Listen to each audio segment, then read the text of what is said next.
বিএনপির নেতাকর্মীদের উদ্দেশ্যে দলের মহাসচিব মির্জা ফখরুল ইসলাম আলমগীর বলেছেন, আমাদেরকে কিন্তু সজাগ থাকতে হবে।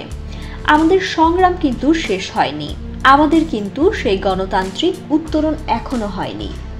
রোববার রাজধানীর কাকরাইলে ইনস্টিটিউশন অব ডিপ্লোমা ইঞ্জিনিয়ার্স মিলনায়তনে জাতীয়তাবাদী শ্রমিক দলের উদ্যোগে বিএনপির ভাইস চেয়ারম্যান প্রয়াত আব্দুল্লাহ আল নোমানের স্মরণে এক আলোচনা সভায় তিনি এসব কথা বলেন। বিএনপির নেতাকর্মীদের উদ্দেশ্যে মির্জা ফখরুল বলেন, ওয়ালটন আবারও মিলিনিয়ার অফারে ওয়ালটন ফ্রিজ কিনে আপনিও হয়ে যেতে পারেন মিলিয়নিয়ার। মিলিনিয়ার ছড়াছড়ি দেশ জুড়ে, এটা শুধু ওয়ালটনই পারে।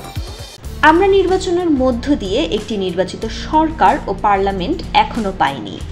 সেজন্য আমাদেরকে অত্যন্ত সাবধানতার সঙ্গে, দৃঢ়তার সঙ্গে, সচেতনতার সঙ্গে কাজ করতে হবে।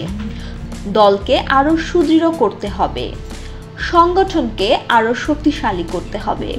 নির্ধারিত কতগুলো বিষয়গুলোকে আমরা অনির্ধারিত করে ফেলেছি উল্লেখ করে বিএনপি মহাসচিব আরও বলেন, অনিশ্চিত করে ফেলেছি।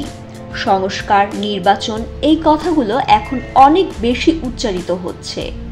সব রাজনৈতিক দল গোষ্ঠীর দায়িত্ব হবে অত্যন্ত ধৈর্যের সঙ্গে বিভিন্ন সমস্যা আলোচনার মাধ্যমে সমাধান করা। সংস্কার কমিশনে বিএনপির প্রস্তাবগুলো দেওয়া হয়েছে উল্লেখ করে তিনি বলেন, আলোচনার মাধ্যমে সত্যিকার অর্থে সবার কাছে গ্রহণযোগ্য একটা সমাধান বেরিয়ে আসবে এবং খুব অল্প সময়ের মধ্যে একটা নির্বাচনের মধ্য দিয়ে জনগণ তাদের প্রতিনিধি পাবে।